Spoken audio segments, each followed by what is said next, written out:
TYFU. Hello, Marilla. Hello, Bethany. I'm glad to see you, as always, but especially this week.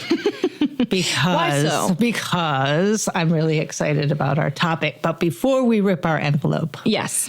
let us remind our listeners to tell all their friends about this podcast. Yes. We are growing, and we want to grow faster and huger And we're cute, louder. little lost puppies. And we want more friends. So yes, share, rate, subscribe, check out our social medias, Visit our website. buy some merch. You know the drill.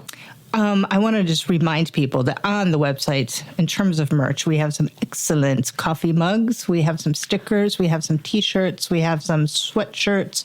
We have a travel mug. Yes, and I saw one of our coffee mugs, our extra large coffee mugs, out in the wild on Facebook. Someone, I want to say it was Jackie. Oh, that's right. Jackie, if she's listening, Yeah. thank you for grabbing an extra large coffee mug. That says TYFU on it and then posting it to your Facebook. Yeah, Awesome. So yeah, if you have gotten any merch, then take a picture and tag us in it, and we will put you on social media. Awesome. So how about an envelope rip? How about it? How's about it? Let's go. Let's do it. Let us see. This episode looks as though we're talking about boundaries. Boundaries it is. I feel like almost all of our episodes are about boundaries. Does that feel right to you? Okay, so we can go home. I know we've already done this episode. Already done this. All right. 15 times ish. Yeah. But in one way or the other, I think that there is a lot of boundary talk. Oh, yeah. In different episodes. But For sure. Still, when this topic came up, just boundaries generally, I was just overwhelmed with all the ways that boundaries are broken all the time that we haven't addressed yet.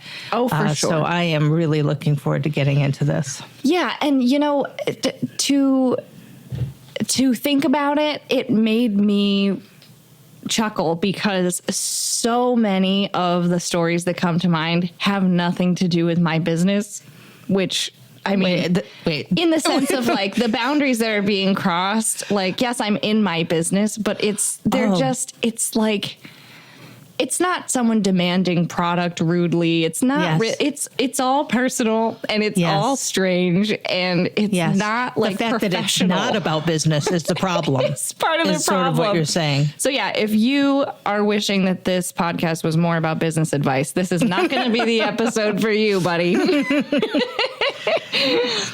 So I can't wait to get into it. I feel like you have 3 chapters. Do you see my of notes in front of me? Ready for this I have one? literally 3 pages of notes, but we're gonna keep it snappy and fun. And we do have a guest joining us this time. So yes. And it's a guest who is a professional in a field that I have to admit I know very, very little about. Same. Yeah. Honestly. So we're going to do some learning tonight. I can't wait. We are about to do some learning, that is for sure. So our guest this week was suggested to us by a listener. That's true. Yes, and we'd like to thank Christina very much for suggesting that we have Deb on. And Deb, can you introduce yourself and tell us a little bit about what you do? Sure. So my name is Debora Kraeger, and I've owned Exquisite Wax and Tan for 14 years now. I think it is. What? Yeah, it's been a minute. That's a lot of waxing and a lot of tan. Yes. That's a long time. Congratulations. Yeah. Thank you. So, I've been doing that for a long time, and I've had 2 different locations in Geneva, and it's kind of just refined itself and become what it's become. And it's great. I've been successful, and I have clients that have stayed with me for almost the whole time I've been open. So I know a few of your clients swear you're the best. Oh, so I have not been, but I know that you're one of the best in the biz. Thanks. And welcome. Thank you. Thanks for having me. When you were suggested, you were your job title was given to me as esthetician. Yes. And I immediately confused that with anesthesiologist. And I I definitely spelled it right when I texted it to her. Do you get that? Oh, all the time. You do. Yeah. Yeah. People don't know how to pronounce it or spell it or, you It's a know, tough so one. that's a big one. Yeah. So waxing and tanning. Yes. And we're here to talk about boundaries. Yeah. What better topic to jump into? Are you feeling ready? I'm ready. Okay. I got lots of stories for you. Ooh, I Where can't do you wait. want to start, Deb? Can you Yeah. think of any that come to mind immediately? Oh boy. There's so many stories. So many. I think like nothing one thing is jumping out at me right at the moment, but just in general, and this is across my industry, we all feel like amateur psychologists. Ooh. Because we get a ton of just, I don't know whether it's because we're on such intimate terms with people or we're one-on-one or what the situation is, but we get all of the info. Like our people tell us very, very intimate details about their lives. So we hear all the things. And now, is it usually like, does it take a while for the customer to open up to you? Or is it usually just like, okay, you're in this position, you're ripping hair off of everywhere and they're just going to tell you? It's like, usually tell you about pretty it. upfront. Yeah. Just immediate. It starts, most of the time. Is the person who's having their eyebrows waxed telling you different things than the person who's having their downtown waxed? Not necessarily, no. No. Yeah, it has no correlation, which is probably surprising. But, I'm writing this down. yeah, no. Yeah. Interesting. So You'd be it's surprised. it's just a vulnerable experience no matter what. And people feel like you should know. That's part of it. And I also everyone, aside from the spray tans, when I wax people, they lay down. So I think there's something maybe to that. Yeah. Also, they're, I'm basically sort of making them relax in the middle of the day a lot of times. Just like the Freudian couch in a way, Yeah. right? Yeah. Right. Exactly. So. Oh, oversharing.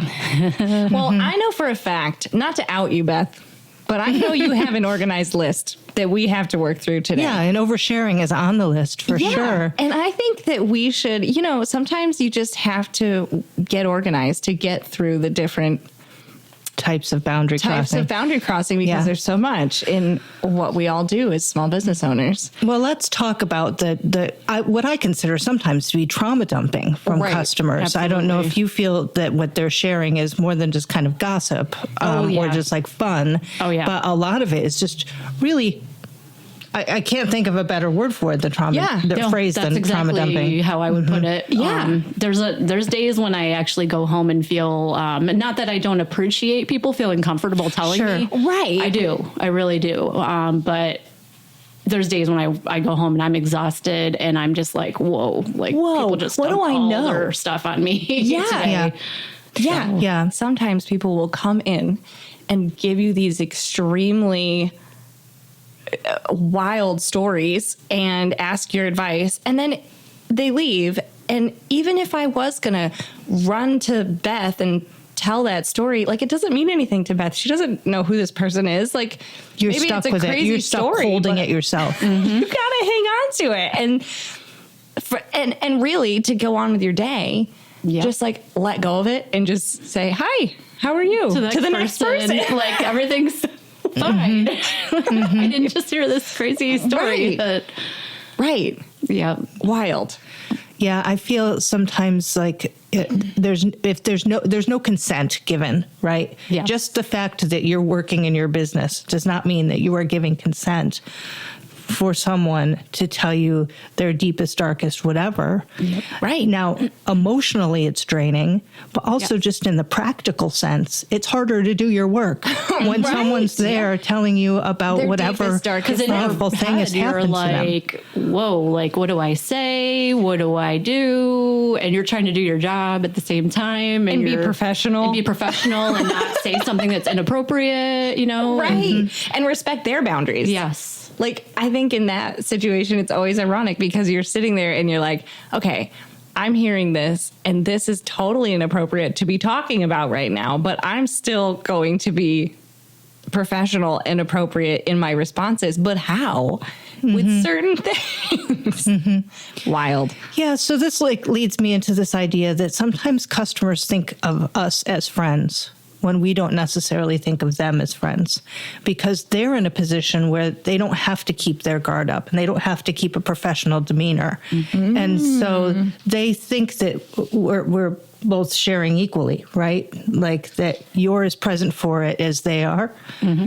Right. Which is a mistake that customers make sometimes just because it's our job to nod and smile and nod and smile. And so it almost looks like we're encouraging this sort of sharing because we're not going to be rude to someone in our place of business. Right. And I find it very difficult to establish a boundary without making somebody feel slapped in the face, or, kind of shamed or rejected somehow. Mm-hmm. So customers thinking that they're friends with you. Yes. What percentage of customers are you friends with, ladies? Oh, man. Very small. Yeah. Very small. Yeah. Yeah. Yeah. Mm-hmm. You answer first, Marilla. Give us a percentage, a hard number. Oh, my God. I would say, I can't.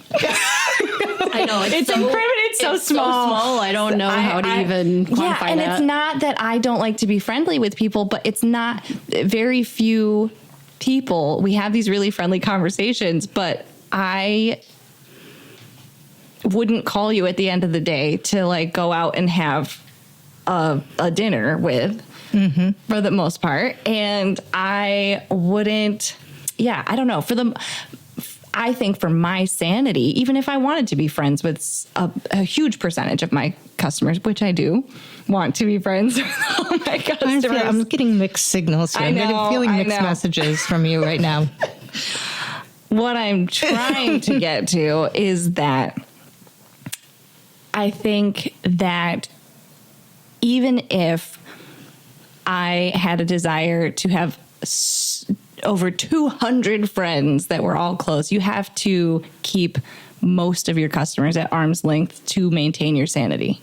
Mm-hmm. That's my theory. And maybe that's cold, but I keep people arm's length. Well, you have to be careful. That's the crux of the whole problem there is you might want to even be friends with some of them, but you have to be really careful because people a lot of times will take advantage of that situation. Right. And yeah, I feel like that would be, for me personally, I think that would be my main problem with that is just, trying to keep a business relationship and then also be friends with, because a lot of times boundaries get blurred and people don't appreciate your boundaries anymore. And yeah, right. So. Right. And I love them, but even some family members and some of my closest friends are the worst offenders of they are crossing the boundaries and asking for things that they would never ask if they weren't in that position of another business owner in a professional sphere.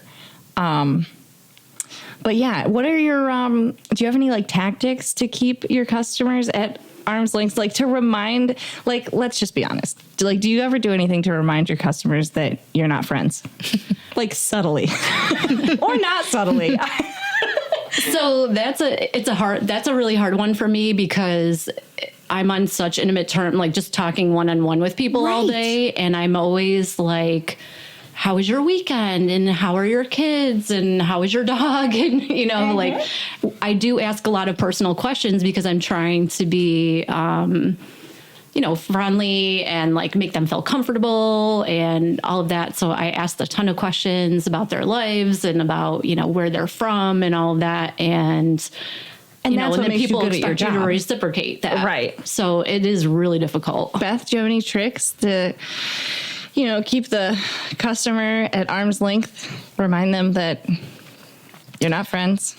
Well, I don't accept a lot of invitations. And sometimes I don't accept invitations from people, even though I might be interested in their event, or like them personally. Is this why you're not coming to my gig on Saturday? I honestly, Marilla, kinda.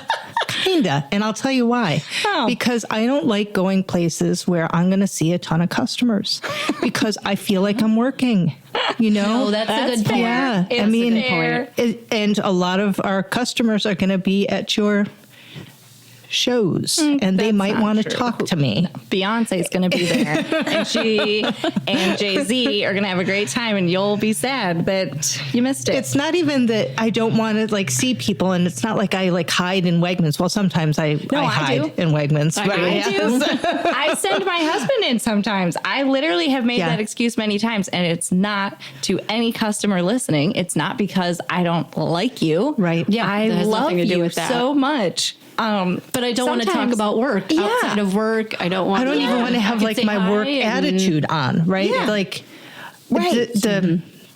the poise that I try to have at work, I'd like to drop after 5:30 Yes, in the in Wegmans. evening. And you Yeah. might be in your sweatpants Yes. and like I always am. whatever, and you're just like, I'm just trying to get out of here and get my stuff. Like, There's Yeah. definitely been times where we pull into Wegmans, Joe and I, and we look at each other, and I say to Joe, "Look at me.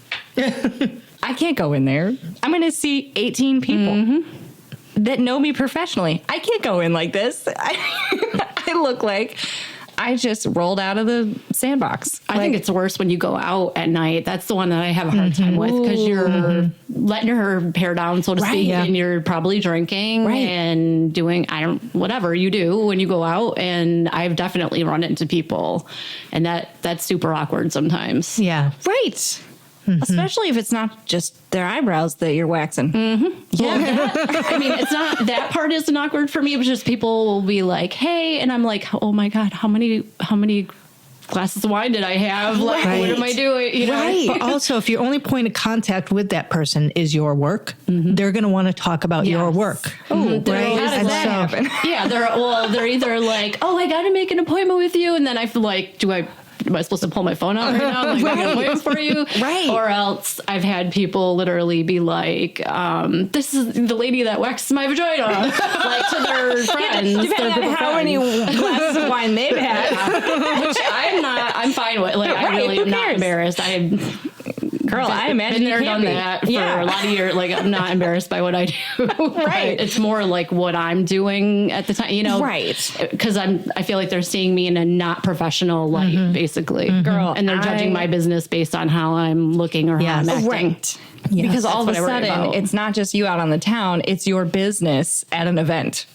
Like you're now like networking and you're like you're representing your businesses at an event. For me, there's a little twist for me because I have my shop.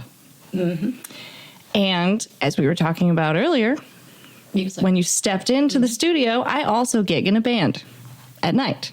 Totally Most different. of the time.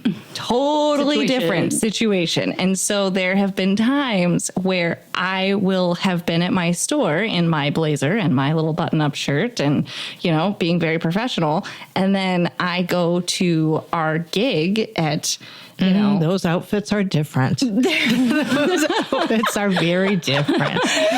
the outfits are slightly different. One button comes unbuttoned. One button. Oh, yeah, sure, Marilla. One button. One button. That's holding the whole thing together. Take the blazer off. Yeah, and so then I'm there up on stage, completely different, and there's the customer that I just saw earlier. Yes. Like maybe 3 whiskeys in. And all of a sudden the light bulb goes off in their eyes and they're like, "Oh my God, I know you.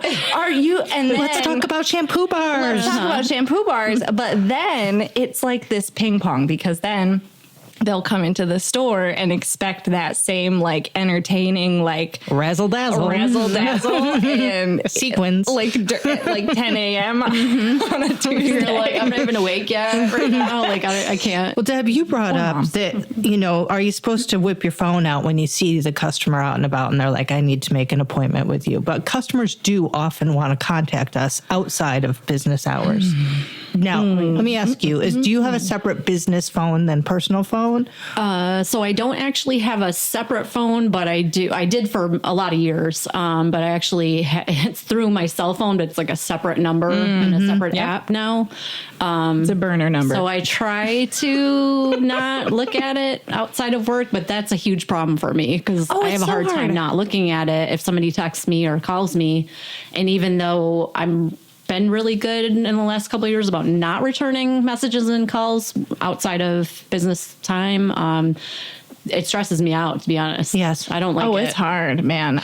I have had an issue with friends/customers or customers who are also friends will text me or Facebook message me or DM me on Instagram or whatever. It's 10:30 Thursday night and they want to know something about their framing job or whatever. I have said to Marilla, please stop. No, I did make a little bit of an announcement though on all my social media platforms that are personal. I love you. Thank you so much for your business. Please contact me through the store. If it's store stuff. Yeah. And Absolutely. I think for the most part, people have been pretty good about honoring that with some exceptions here or there. But How recent was that? I think I missed it. that you did it? No, not that I did it. How recent did you post? Maybe 6 months ago or so. I finally had I didn't enough know you because then. things are falling off my radar.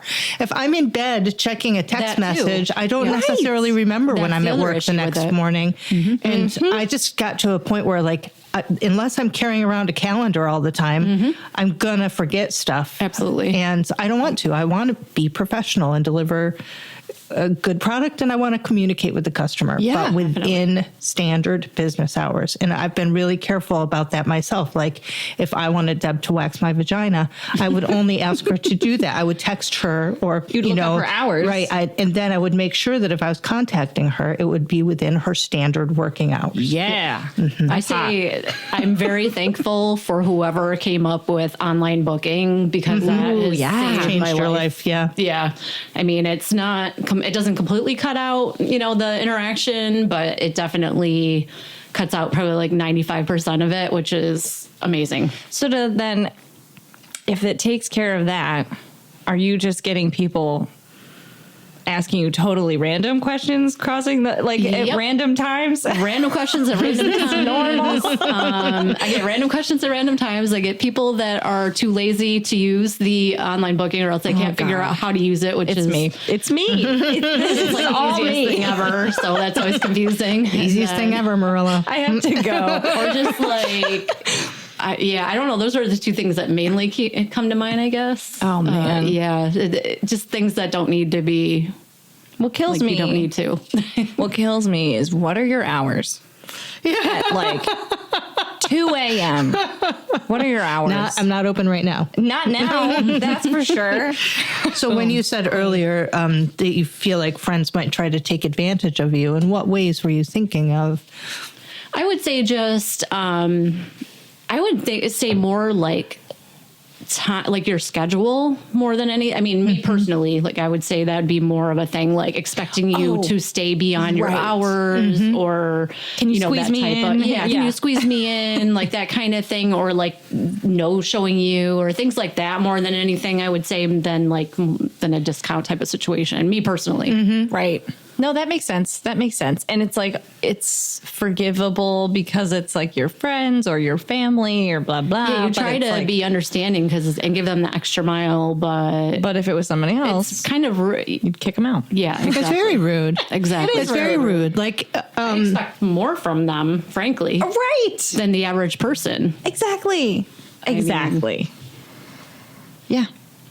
Yeah, and I think it's another thing where it for some reason when you work for yourself and you set your own schedule, people treat it like it's an NBD kind of situation. It's an NBD for you to stay an hour late or work on a Sunday when you normally don't. Whereas in other, nobody expects Target to stay open an hour late. But they don't mind if you and me do to serve them. Yeah, that's always been confusing to me what the dynamic is there, like a business like ours versus like Target or Walmart or Wegmans. Like, why is it treated differently? Why are we treated differently? Yeah. Like, is it because we're more personal and on a smaller scale? Yeah, I feel like people are just more apt to just shake their fist at the sky with Walmart and Target. Like there's nobody to really point your finger at and yell at. I think maybe you hit the nail on the head, Deb. It's so personal. Like they can look us in the eye or they have our personal email address to send us something on Sunday morning if they want to. But, the customer service contact us page at Target or Walmart. It just is not as satisfying. It doesn't go straight to the top. It doesn't. It's just not as satisfying. Yeah. Oh, man. Yeah. What? Do you have a list, or are you just working off my list today? Your list is wish fairly we comprehensive. Might have to post it after we air this episode on social media. Big topic. Because it's a big topic, and I am so glad. Well, I've got another one. We Let's did do it. ask about when customers try to be friends and you're not necessarily into it, or maybe you are. Mm-hmm. But have you ever had experiences with customers wanting to be more than friends, and maybe you're into it and maybe you're not? So I'm always into it, by the way. Not me personally. The only thing I can think of off the top of my head is that would apply to my business is at one point I had a larger space, and I had people that used to rent space for me that did services also. Mm-hmm. And I remember one of the girls did men's waxing, which actually me and her both did.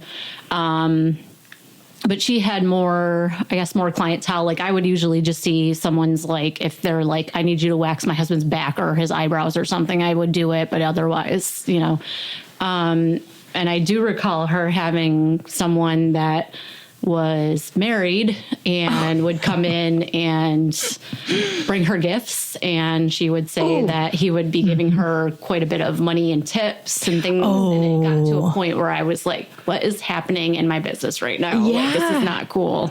Whatever is going on, you guys need to stop. Like, he needs to not come here anymore. Listen, it takes a strong man to resist a strong woman ripping hair off of you in all the right places. Don't scare him away, but listen, I'm just saying, how could you resist it? Yeah, that's yes. Talk about it, Marilla. Talk about it. How many feelings am I going to hurt right now? Oh, let's see. Yes. We have so many wonderful customers that come into our store, and through the years we have had some broken hearts along the way. And when I say we, I mean myself, my manager Haley, Lizzie is as beautiful as a movie star, my younger sister. Episode 6. Yes, episode 6. And there have been times where we've had to set a boundary. I've yet to like ban someone based on this, but we've gotten just one little hair away from it. Like just one. You have to kind of protect your employees. Right. Comfortability and sometimes even safety. And sometimes safety. Mm-hmm. Exactly. So that's a thing that I'm always trying to keep tabs on, because for the most part, thankfully, we've had pretty harmless interactions, but I never want someone to feel like they're working at my business and held hostage by some creepy guy. So there's a standing agreement that I'll just kick people out willy-nilly if they say so. And then I had a man come in many years ago, and he would come in, and finally he worked up the courage to ask me if I would come to his house so that he could paint me. That was episode 6 as well, I think. We heard about that. 6? I think, yep. Could have been. Episode 6 was a doozy. That was a doozy. I did not go to his house to be painted. Was it supposed to be a nude? Did he mention that? Like, say that explicitly? He didn't get that far. scare her away before she got there. Yeah, right. He didn't tell me that he thought that I looked like Georgia O'Keeffe, which, no offense, but I took offense. But for the most part, personally, when a customer comes in and I'm getting the vibe that they're starting to fall madly in love, I just conveniently forget their first name. Oh. Or call them the wrong name. Or Marilla. Terrific. Or just, I just make them feel a little smaller. There's lots of ways to do that. And it's usually gentle, but it gets the point across, So Deb, is your coworkers' experience why you have decided not to wax men anymore? Part of it.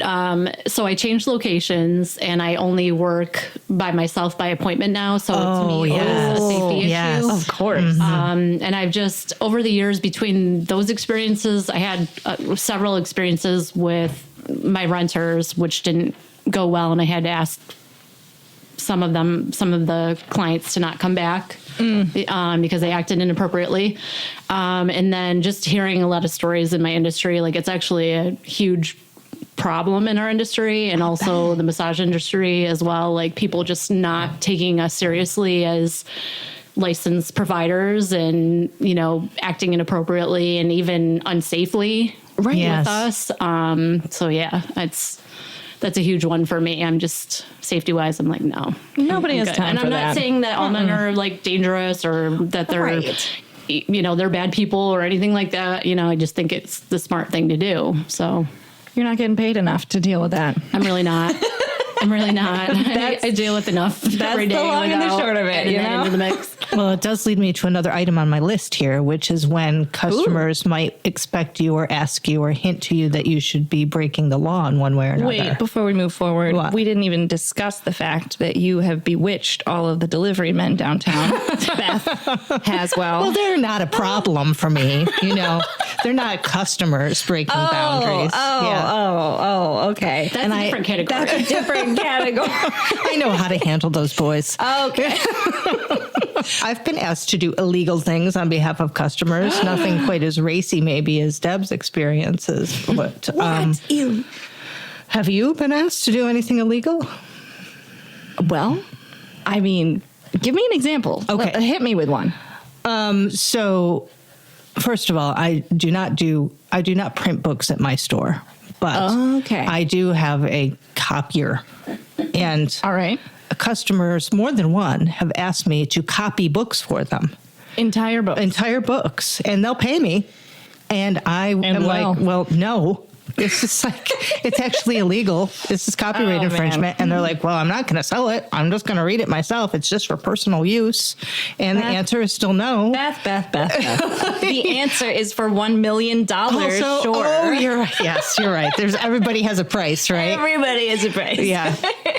But we do fine art reproduction too. And people are constantly bringing either local artists or famous artists or stuff they found on the internet, and they want me to reproduce it, which is copyright infringement, at least, sometimes trademark too. Right. And I have to be like, no. Do you have permission from the artist? Right. No. Right. And they get really outraged and angry. And I mean, which is interesting because how would you feel if that was your work? Of course. Right. Or of your course. art, or they're like, well, I'm just going to have it at my house. I'm not going to sell it. It doesn't matter. I'm selling it to you. So I'm breaking the law on your behalf, and I'm not into it. And I get mad. People always think they should be the exception to that too. Yeah. Mm-hmm. Yeah. Right. That's a big one. Yeah. The exception to the rule. Yes. Yeah. Right. I think for me, and I've mentioned this before, but there's a tendency to want to barter when you're in a room full of like old timey bins full of corn and beans. I think people just want to. That just gets them in the bartering They're like, spirit. I have some eggs. Yeah, right. Which I'll trade you. mind you, I love, but it kind of leads into this. It's like the people want to cash. barter and they want it They want it off. They want it under the table. They want it off the record. I'm like, I'm not doing that for you. I don't know why I would. Like, how does it's that not worth really benefit you? the headache with my accountant. Right. What am I getting out of that? Nothing. And they're like, well, you don't want to have to pay taxes on it. I'm like, well, I mean, I do. It's right. It's not that. Sure. So yeah, for me, it's more like, well, let's, just do this. Like, I'll give you an egg, you give me a bean. That seems seems like a weird trade. Yeah, I would be like, yes, okay, I'll take your egg. Here's a bean. Everybody has their price, Marilla, and mine is an egg. But for me, it's more in that arena because like it gets close to like that farmer's market feel. I could see that. Yeah. And people just get in the mood for it. Like during COVID, there was a lot of people, which I actually didn't. I appreciated where they were coming from, but I literally had people being like, I can come to your house. Right. Like, you can come in and like just do Right. and I'm like, I'm on board with you because I only see one person at a time. Like I can control the environment. I get it. But at the same time, I was like, you have to understand, like at this point right now, I could get a $10,000 fine and lose my license to be able to do that. So, I mean, and once I said that, people were like, oh, I totally get it. Oh, that's nice. But that's the only time I can really think of that was an issue, that type of situation for me. Yeah, that was a big one. People did. Yeah, they were like, "Well, nobody's looking." Well, I heard I heard a lot of nobody's things. Looking. A lot of things about people like working out of their homes or going to people's houses. I mean, people were like, "Can you come to my house and wax me?" And I'm like, "Well, I could. I don't know how that logistically would work, but Probably for the same reason you can't come to my business is the same reason you can't come to my house. And also, like what you said earlier, like what's in it for you? Like you're exposing yourself to the same amount of risk. Yeah, and like or more. It's really not. I mean, as much as I would like to work and everything, like I just don't think it's worth it at this point. Right. But I think that's the only time I can think of that I really ran into that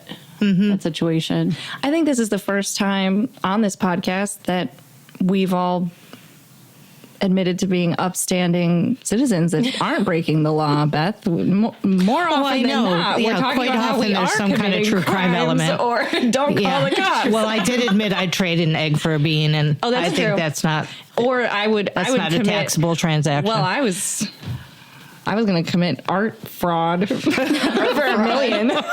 I mean, I'm actually kind of a stickler, to be honest with you. I hate to say that because I'm not exactly that person per se, but like when it comes to business, it really burns my butt that there's so many unlicensed people operating and making our whole thing look bad, and just I don't know, there's just a lot of shady people doing things these days, lashes and eyebrow tattooing and waxing and hair, and just all all out of their apartments, out of their wherever, and they're not licensed, they're not trained, they're not insured, they're just and I'm just. It devalues your work. It devalues my industry, and also, it's dangerous for the public. Like, there's a reason why we're licensed and controlled by the state, and why we have to carry. I have to carry millions of dollars of liability for what I do, and there's people out there matters. Willy nilly doing whatever, just ripping hair off buttholes. Yep, willy nilly. This might be my favorite episode. We've never gotten to say vagina so many times. I was wondering whether you were going to edit all that. Oh no, we say vagina here and there, but not It's like just, multiple times an episode. We never had such a good reason. I know. Never felt so natural. I love it. Yeah, but butthole is a new one. Yeah, let's. I mean, that's in the mix. I mean, when we say all the hair, we mean it. So. Is there a more professional term? Like, do you say butthole to the customer? The more professional term. I mean, what is it? What's the more? What do I say if I'm calling Deb? I would like you to wax anus is the right term. That sounds really bad. That's worse. Oh, that sounds it's worse. That sounds worse. Honestly, I'm not gonna lie. So when someone calls, I'm asking for a friend, and it's Marilla. But when Marilla calls you and asks for her butthole to be waxed, how does she phrase it? That's usually about the right. I just need you to fix my butthole. Yeah, I mean, people I need my butt waxed. I need. Okay. All right. Well, I get all the things, and so you've you do this all the various. What? Go ahead. It's hilarious because that's not a boundary cross. I know, If somebody and that's came the in funny and thing. talked about their butthole to me, that's You're a big like, no-no. Big no-no. But I'm like, this is what I do. I can't get upset about it. I mean, it's just, I love it. Have you ever found yourself in an embarrassing moment, or is it just so commonplace and it's NBD all the time? Yeah, I mean, when I first started, maybe, just, and honestly, it was more for me. It was more like just not being sure of myself, like what I was doing, more than being embarrassed about anything. Like, I've always been pretty open-minded about stuff, so I don't. Yeah, that's never been. So you've never felt like you were crossing a boundary when you were like No, if anything, like I have to be really on top of making everyone feel comfortable, especially like people that have never had like say Brazilian before. Like they come in and they're Listen, they're I still don't know what that a lot of is. I'm just going to confess. I still don't know what that is. I Googled it, but it's not conclusive. Okay, so we're going to talk after this, Deb. It depends on who you go to, and it's a mystery. If you try to look that, it's mysterious. I did one Google search. It seemed like it was straightforward. I wasn't satisfied. No. Okay. Do the listeners want to know? Like, okay, the listeners want to know. Deb, can you say what a Brazilian is definitively? Like, you're the licensed professional. For years, I have been wondering the contrary. Oh, you're not the only one. I get that all the time. People are like, "What exactly? In the movies?" They was talking about it in the movies. Yeah, and then they make everyone they make everyone terrified of it too. By the way, yeah. Which it's not a big deal. Well, the sound effects. Really all right. So Beth walks in. She wants a Brazilian. Yeah. What happens next? Okay, so usually you're standing in the corner, like cringing away from me. Yes. You're terrified and you're embarrassed. Yep. Yes. And I'm like, look, it's not as bad as everybody says it is. Oh. I've been doing these for years. I've been getting them myself for years. I know what it feels like. I've had 3 people in the last 14 years walk out without finishing theirs. Like, it's not as bad as everybody thinks it is. See, Beth? I always try to be like super soothing. I said and that be at like, a C-section too. Just chill out. The more you freak out, the worse it's going to be. All right. Like, and I explain everything. I'm like, this is the wax I use. Like, we start out with a bikini wax. And if you want to stop at that, that's fine. We can stop at any time, and people visibly like relax in front of me. I'm already relaxed. I'm feeling relaxed. Like, how about you, Beth? People are curious. All right. So I'm Brazilian curious. And then I'm kind of just jump into it. I'm like, do you have any questions? Are you feeling good about things right now? And usually they're like, yep. My question is, what's the map? Like, what is it? Everything? It is everything. It is everything. Yeah. Fascinating. It's your whole bikini zone, your labia in between butt cheeks. Yeah. The butthole. Yep. There you have it. It's the whole enchilada. So if you at home were wondering what exactly a Brazilian it is the whole enchilada. The whole enchilada. Yes. Do I detect a episode title in that statement? That would be a great The whole enchilada.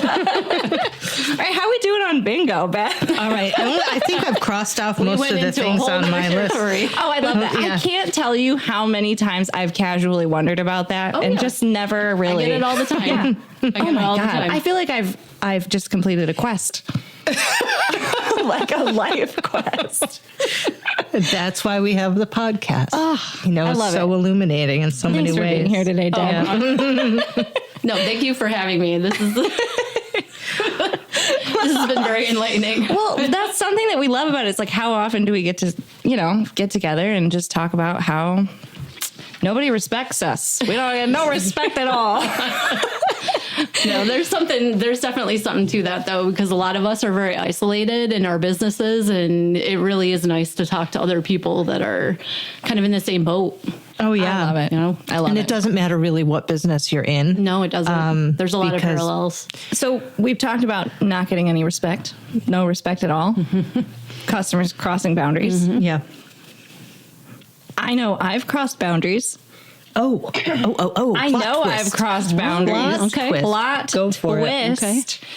Okay. Gosh, so many times I can't even count. Do you ever touch your customers? Well, I try not to, honestly. I do. Now, Deb has to. I have to. So Deb has to. Right. There is one customer that is so touchy. Wants to hug, wants to rub my back, wants to, stroke my arm and stuff. God, I've been spanked. It's what? Okay. What? All right. I was telling a story, Marilla. She stole that one. Why don't you tell your story, Marilla? But just to wrap up my story, I have learned to put furniture between me and this customer Yeah, just whenever. don't get near them. Whenever, like, there's always a table or a counter or a wall between Yes. us. Right. Okay, so tell us your spanking story. So when you're done, Deb's got one too. you just made me think of something. All right. But Deb, you're the one doing the touching. Are you spanking? Like, what's happening? I mean, I might as well. We're bordering on like, what's the... You might as well charge a little extra for that. Just break out the cane and just, yeah. Oh my God. So yeah, I do have customers that are very touchy-feely, and one customer in particular, I believe she's made it on the podcast before. She is very, I don't know, not motherly, grandmotherly, a little crazy aunt vibe. Like she comes in and she just loves to see me, and she's always like crying tears of joy because we're both still here living our lives, and she's bringing me little treats and coming in and trying to barter for things. And one day she was in the store for a long time. It was super slow. And she was in there for a long time, and we were talking about everything from how many babies I was going to have to, Episode 6. There's a good boundary Right, thing. there's a good boundary. But we're going to stay focused on the spank. How many babies? At the end, I'm opening the door for her. Like, okay, I got to get back to work. Like, let's get going.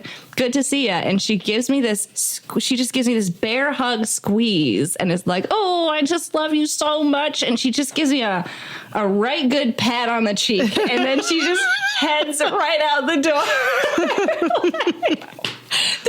There was nothing really to it. It was it was just done in a flash. And yeah, so that was the first and hopefully the last time I'll ever be spanked at work by someone I didn't consent to be spanked. Wow. So yeah. Yep, add that to the list of Boundary crossing. boundaries crossed. Well, Deb, was your story about it? Like, were you crossing boundaries? Yeah? Or somebody No, else? they were. Okay. So a couple of times, I don't know. I don't think it's anywhere yours, like maybe as crazy as what you're lay saying, it but on I've us. definitely had a couple instances where I've been Brazilian waxing people, and sometimes people do have a hard time with it. And I've actually been grabbed by people. Like they'll grab my arms or my hands, or my favorite one was somebody... One girl actually, like, you know how people will kind of, I don't know if you've ever had anybody do this because it's super rude, but they'll like kind of grab like a love handle, Right, you know, and kind of be your like, oh, side. you need to lose a little, you know. Well, she kind of did that, but she gripped onto it like a safety net. Like this. like just And I was clawed. like speechless Oh for a my second. God. I was like, what is happening right now? Like she just grabbed onto my side and would not let go. I don't think she even realized what she was Did doing. you like gently move her hand, or did you just let it happen? I like, what was didn't know that? what to do for a minute, and then I was like, "Can you please let go of me?" I was like, "I don't want to be rude, and I don't want to make her feel bad, but I was not Right. down with being grabbed by someone." I know you're going through a lot, but honestly, I understand that you're like freaking We haven't even out. gotten to the butthole She yet. didn't realize she did it. oh She yeah, didn't even realize she did it, and I was like, "It's fine. Like, just don't do it again." right.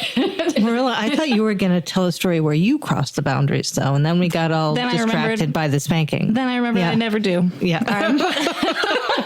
Well, I mean, I don't know about you guys, but like I feel like you're so overly aware maybe of like people's inappropriate behavior a lot of times that, you know, you're like, I don't want to be that person. Right. So maybe Fair. you're almost more like overly, I find myself trying to keep that balance between like being friendly and like welcoming and make people feel comfortable, but also like not going too far with that, I guess. Oh, yeah. I don't know how to, you know what I mean? Like Yeah, it's a tightrope. It's a I think balance. it's a tightrope to walk. One thing I think about is how are customers supposed to know that we're not friends when we're always like smiling, asking questions, That's true. being welcoming.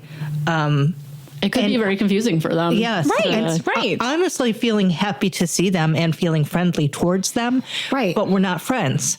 And so how do they know which like customers who are listening right now are probably wondering, are you friends or are you not? And I feel like, one way to tell is like, are you sharing way more with me than I'm sharing with you? Ooh, or is that's this a good one. Is this a relationship that feels balanced? Right. Do you know as much about my life as I know about yours? If so, we're probably friends because I'm sharing and it's reciprocated and it's back and forth. But if I've just heard about like, I don't know, your divorce and your kids, having some trouble in school and you've got this medical issue and and you know nothing about me. Remember your name. Right. You don't even remember what my name is. No, that's a good point. Yeah. That's a good point because I have clients that are, you're just like, oh, wow, that's a lot, and a lot about them because, like I said, I have people that have been coming to me for years, but I don't feel there's definitely a small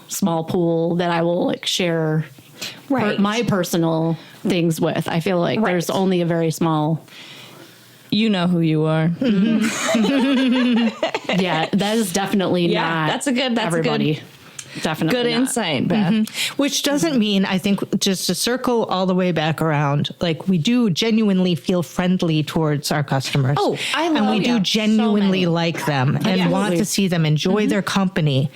But we have got to remember that at the end of the day, my job, your guys' job, is to exchange goods or services for money. Right. And it goes a lot smoother if you as the customer are friendly towards me and me as the proprietor are friendly towards you. It goes great for everybody. Right. But after that, there's not much else to it. Actually, and you were saying it earlier, Marilla, like when we first launched this episode, you were like, so many of the boundary crossings have nothing to do with business. Right. Actual business. It's all like personal stuff that happens on top of what's going on in the business. Right. One time a man came into my store, and I love this man, by the way. Love him. Maybe I just crossed a boundary. But there was a guy who came in one time, and he was like, he's so sweet, and I've known him for years. And he came in and he's like, we're chit-chatting like we always do. And he's like, you just look so good today. You are glowing. He's like, are you pregnant? And I was like... I just laughed out loud. Thank God I find that hilarious. But I was like, okay, ground rule. I just said to him, I said, ground rule.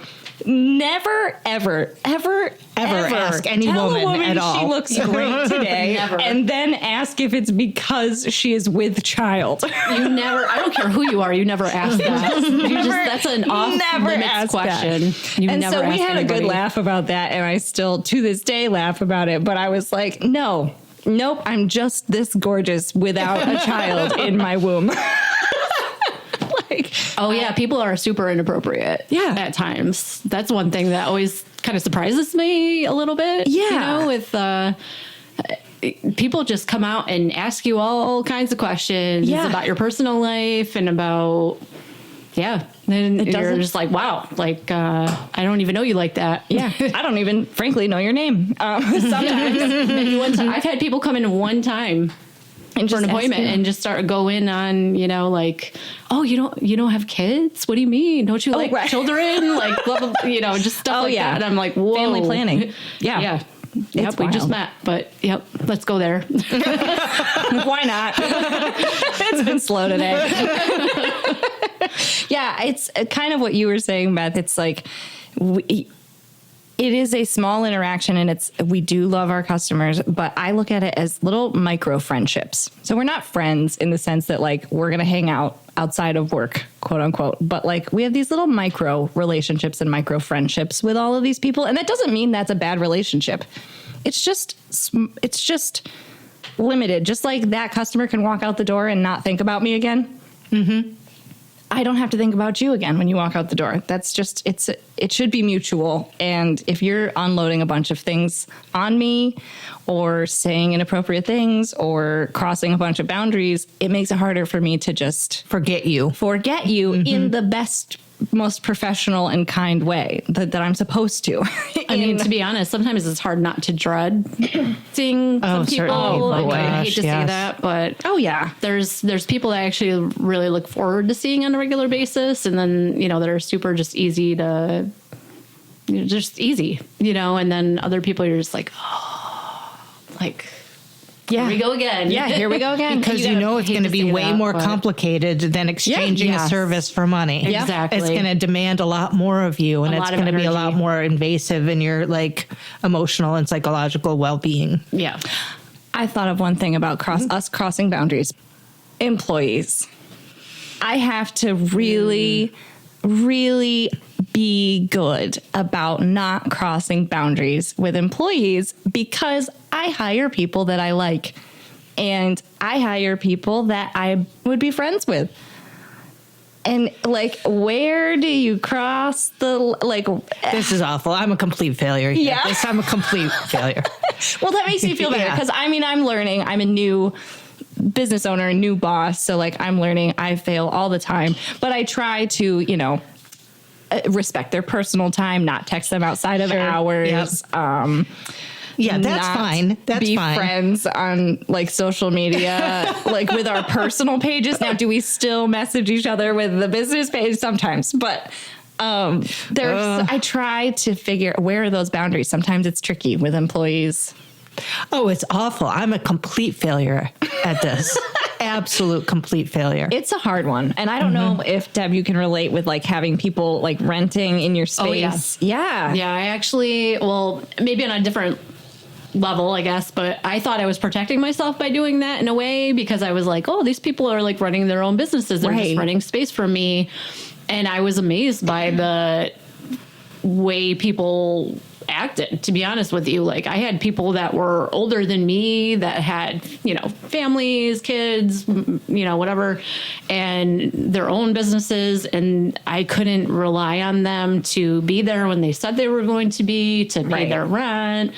I was a really eye-opening experience, and it frankly turned me off of the whole situation because I had grandiose plans of having like a big spa and salon type of situation, having multiple employees and just growing everything, scaling it. Right. And that completely turned me off. Well, right. And like when you get too close to the coworker or the employee or the boss, all of a sudden it becomes a little impossible to confront each other about certain things professionally. And then it gets really messy. And then whose fault is it? It's my fault because I crossed the boundary. It's Deb's fault. It's Deb's fault. Well, yeah, that's usually what ends up happening.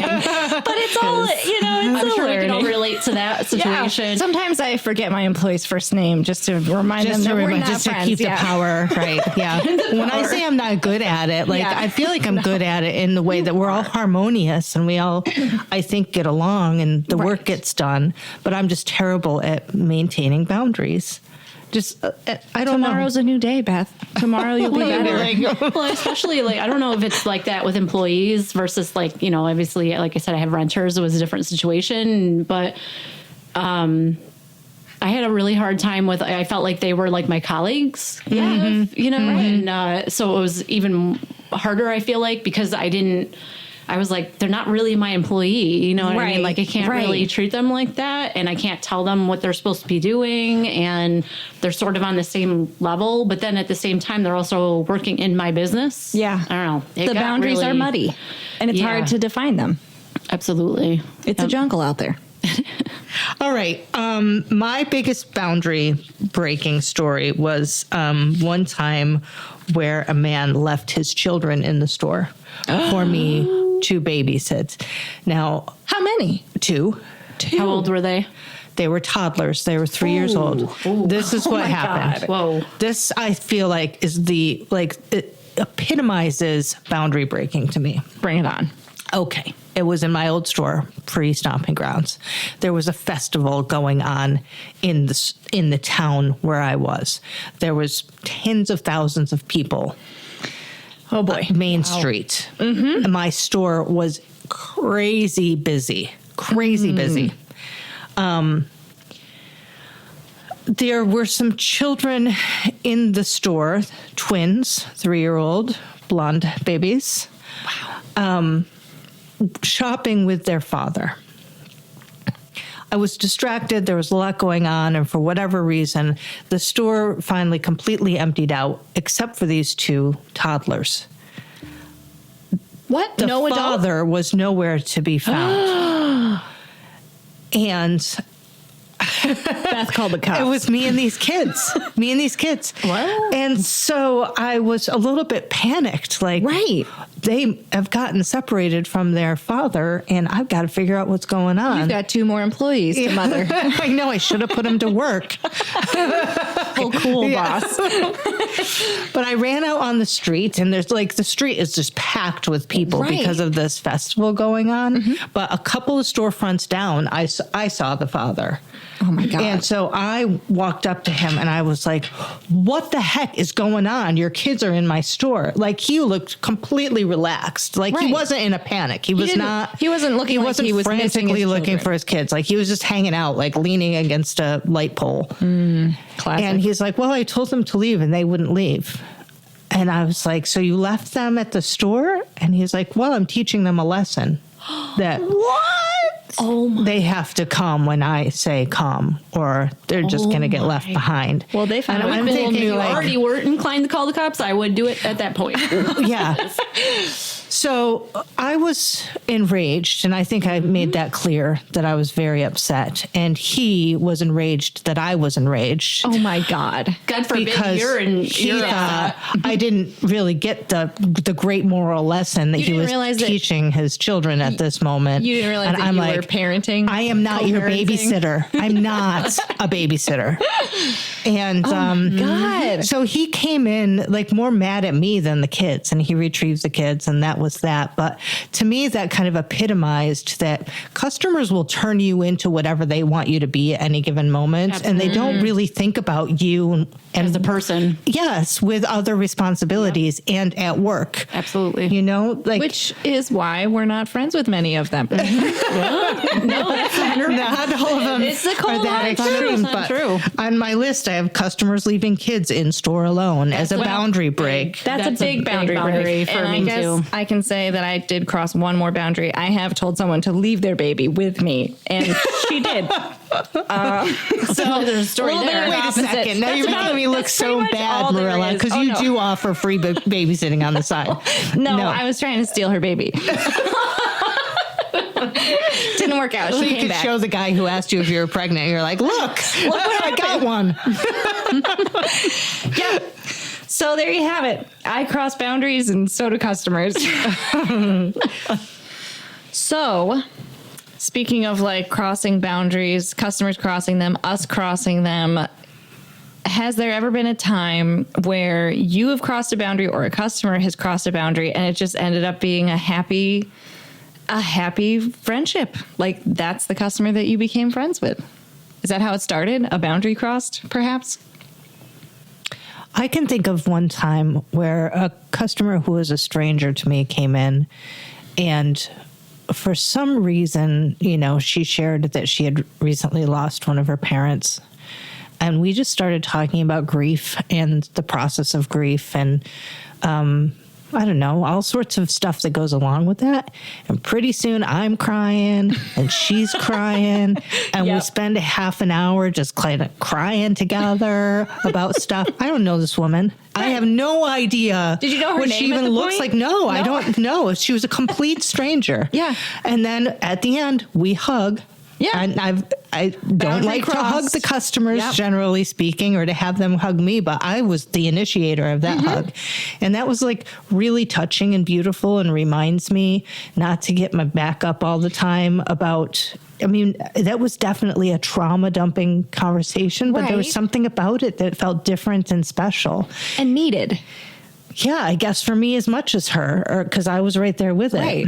But yeah, and there's other times where you just feel a connection with somebody, and it does turn from just friendly customer interaction to true friendship. I mean, Yeah. I can think of many friends off the top of my head that I've met through the store and I really value and would be lost without them. So Yeah, I would say for me, it's like, obviously, I love to connect with other business owners. So customers that are business owners, I love to connect with them. And many of those I consider at least acquaintances, warm acquaintances, like Beth here. and don't go too far, Marilla. Keep that boundary in place. I got you. Settle down, Beth. But I would say we talked earlier about like seeing our customers out in the wild and like out in public. And sometimes like some of the friendships that I have with some customers have come from how they've treated me out in the wild. Like if you treat, like I can think of a couple customers that if I see them out when I'm having dinner or out when we're having drinks or in Wegmans, they just talk to me like a normal person and a friendly person, and they don't ask me about my work and they don't make me work for them in the interaction. And those are the people that I have become friends with because they've treated me like a real person outside of the box that is my store, and they've acted interested in me, and like there's been a good give and take. So I would say like that would be an example of like maybe a boundary cross, like coming up to me in a after hours, but treating me really nicely, and vice versa, and it becomes a good friendship. You got any, Deb? Yeah, I can definitely agree with that. I think you literally hit it on the head. The people that I think a lot of people, and I don't blame them at all, but I think a lot of people, they don't set out to do it, but they come in and I honestly get the impression a lot of times maybe they don't have anyone to talk to, right. Which I totally appreciate and understand. And like I said, I appreciate that they feel comfortable to do that. Tell me,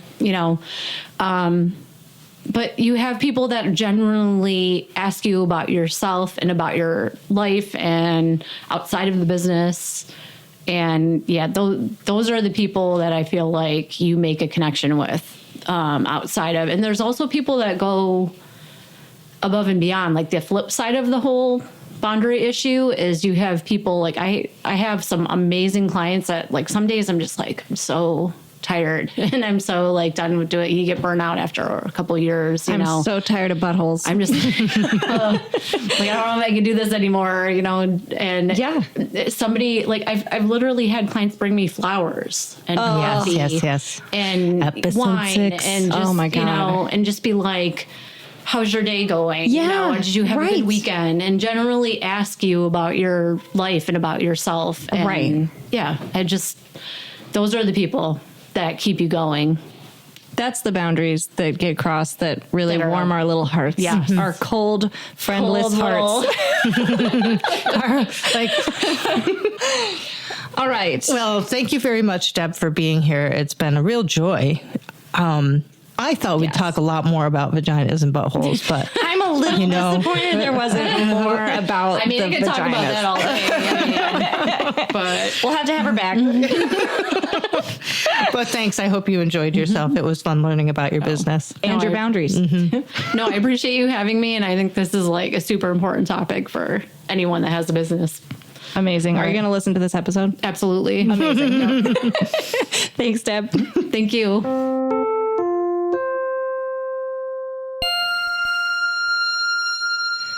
In my store today, I had a surprise visitor. Do tell. It was someone from out of town. Someone from abroad. An hour abroad. It was someone who has listened to our podcast, I guess, all along, right along. From the start. From the start, who has a business in Syracuse, New York. Salt City. And who decided that they were curious enough about both Geneva and the businesses that we have given 5-star reviews for, that they wanted to come out to Geneva. To travel from abroad. From Syracuse to Salt City. Yes. And check this stuff out that we talk about. Little old Geneva. Also, this person runs her own business, and it is called The Curd Nerd. Which is adorable. Yes. And just so you know, The Curd Nerd is a cheese shop.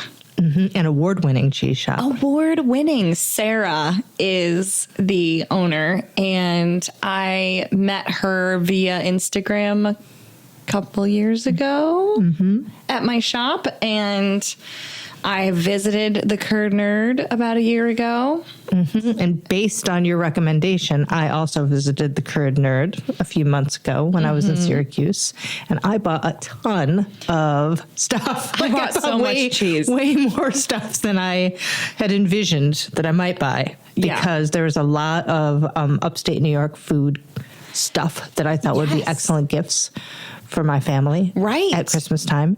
And then I bought cheese and meats and all sorts of stuff. A plethora just of to delightful eat myself. treats. Yeah. Is it happening? We were giving them a Curd Nerd 5-star review? Yes. Both because we like the shop and because we really appreciate and admire that Sarah is going out of her way to support other upstate New York businesses, not just by visiting us and our other local businesses, our neighbors, but also by sourcing her products from upstate New York vendors. So that's meaningful on a number of levels and for a number of reasons. 5 stars. It really is. If you are anywhere near Syracuse, New York, you have to go to the Curd Nerd. And just one last little nugget or cheese curd of wisdom or knowledge about the Curd Nerd. Sarah is the national champ in cheesemongering. Do you know how to say that word that starts with an F that I think is fromagerie? Fromager. She's a fromager. Sarah, forgive us. We don't know what that word is. Anyway, she's the queen of cheese in the United States of America, and she has a trophy to show it, and she knows her stuff. So go to Curd Nerd and try some cheese. Okay. Awesome. I guess that's it for this week's episode. Thank you so much, Marilla. Thank you, Beth. You're beautiful. Never change. We chat about the biz. It is the way it is. Thank you for understanding.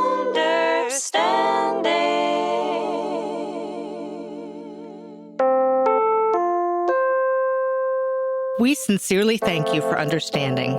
Please visit us at tyfupod.com to learn more about the show, share prompt ideas, or tell us about your own small business experiences.